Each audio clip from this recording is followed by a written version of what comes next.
Welcome back to Incoa News. Chief Minister Pramod Sawant announced in the Assembly that helmets are now compulsory for both riders and pillions across Goa. The Transport Department has introduced body cams for enforcement, allowing police inspectors and sub-inspectors to issue challans. The move aims to enhance road safety and reduce two-wheeler fatalities amid rising traffic concerns in the state. Rash driving जे आहा पळय न्हू ते खूप मोठ्या प्रमाणात म्हणजे भायरसून हांगा आयल्या उपरांत ते बी पिवन आशिल्ले तांच्या गाडयेन परत बॉटल्स हे ते सगळे पडलेले आशिल्ले असेंब्लीतल्यान पयर वयता आसतना सर्कलाचेरूच त्या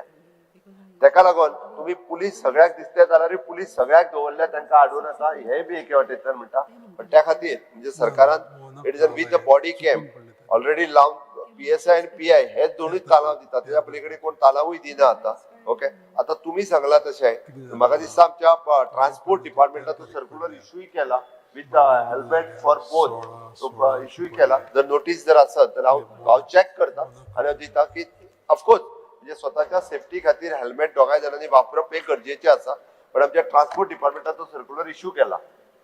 ट्रान्सपोर्ट डिपार्टमेंट इज इश्यूड